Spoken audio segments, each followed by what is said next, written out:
اس پارے کے اندر اللہ رب العالمین نے قرآن مجید کے متعلق بیان فرمایا کہ اِنَّا نَحْنُ نَزَّلْنَا الذِّكْرَ وَإِنَّا لَهُ لَحَافِظُونَ۔ اللہ رب العالمین فرماتے ہیں کہ بے شک میں نے ہی قرآن مجید کو نازل کیا اور میں ہی قرآن کریم کا محافظ ہوں، یعنی قرآن کریم کا حفاظت کرنے والا اللہ رب العالمین ہے۔ اس چیز کی ذمہ داری خود اللہ رب العالمین نے لی۔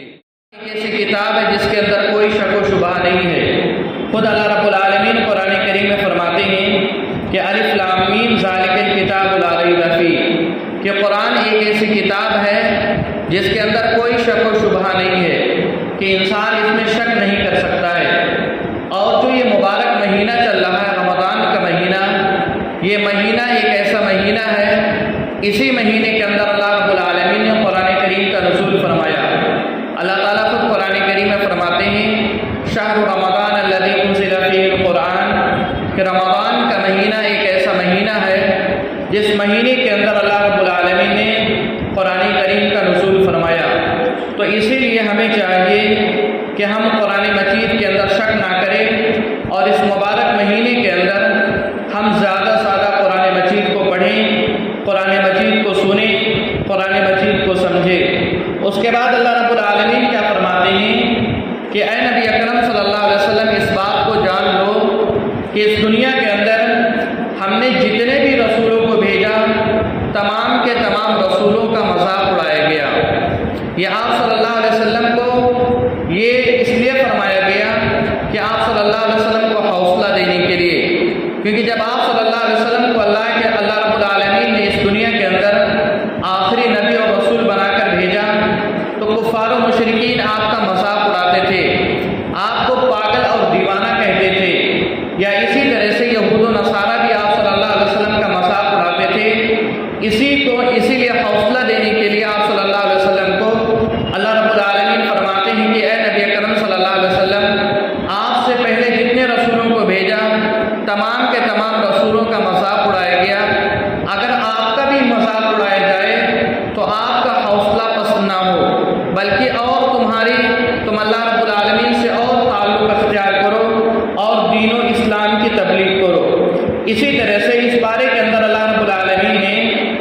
اس بات کا ذکر کیا کہ جب اللہ تعالیٰ نے آدم علیہ السلام کو بنایا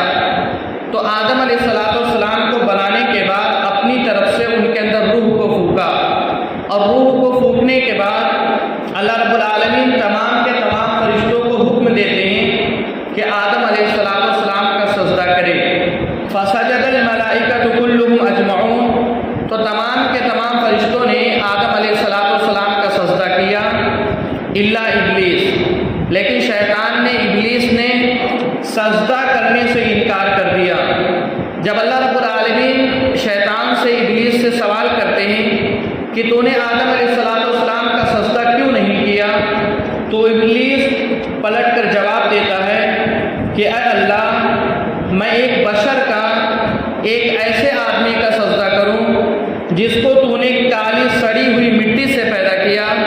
میں مٹی سے پیدا کرنے والے کو سجدہ کیسے کر سکتا ہوں؟ تو اللہ رب العالمین کیا فرماتے ہیں فَاخْرُجْ مِنْهَا فَإِنَّكَ رَجِيمٌ، کہ اگر تو نے آدم علیہ السلام کا سجدہ نہیں کیا، میں نے جو کہا اس کے حکم کو تکمیل نہیں کی، تو تم جنت سے نکل جاؤ، کیونکہ تم کیا ہو، رجیم ہو۔ اور اللہ رب العالمین کیا فرماتے ہیں جنت سے نکالنے کے بعد اور آگے کیا فرماتے ہیں وَإِنَّ عَلَيْكَ اللَّعْنَةَ إِلَى يَوْمِ الْقِيَامَةِ، قیامت کے دن تک تجھے لعنت ہوگی،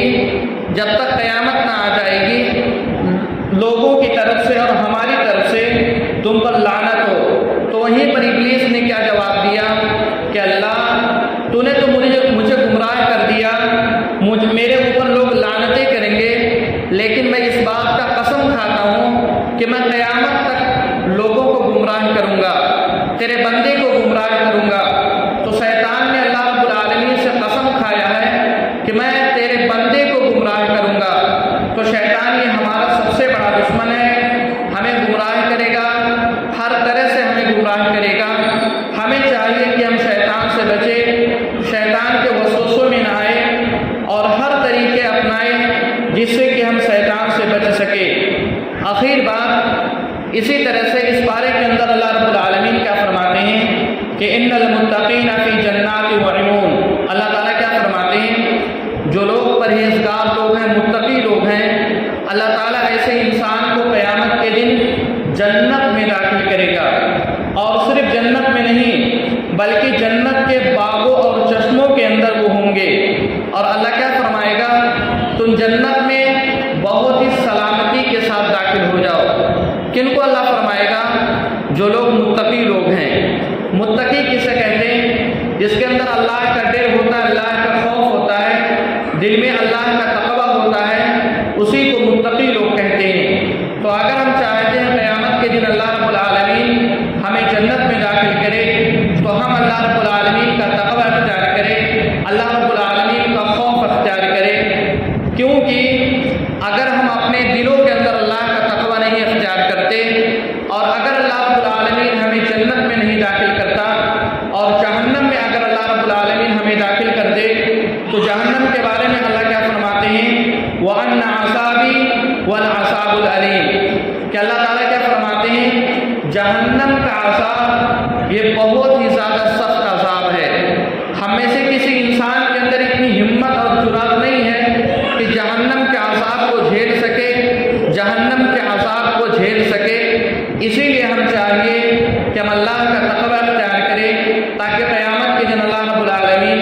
ہمیں جنت میں داخل کر سکے۔ اور اسی طرح سے اس بات کو بھی جانیں کہ ہم اللہ کی عبادت کریں، لیکن عبادت کا مطلب یہ نہیں ہوتا کہ ہم ایک مہینہ اللہ کی عبادت کریں، صرف رمضان کے مہینے میں اللہ کی عبادت کریں، یا ایک سال اللہ کی عبادت کریں۔ عبادت کے بارے میں اللہ تعالیٰ کیا فرماتے ہیں؟ وَاعْبُدْ رَبَّكَ حَتَّىٰ يَأْتِيَكَ الْيَقِينُ، کہ اللہ کی عبادت لوگ کب کریں؟ جب تک کہ انہیں موت نہ آ جائے، جب تک کہ ہم اس دنیا فانی سے کوس نہ کر جائے، جب تک کہ ہم اللہ رب العالمین کے پیارے نہ ہو جائے، جب تک ہمیں چاہیے کہ ہم ہر وقت ہر حال میں اللہ رب العالمین کی عبادت کریں۔ اللہ تعالیٰ سے دعا ہے کہ اللہ رب العالمین ہمیں اس بات کی توفیق عطا فرما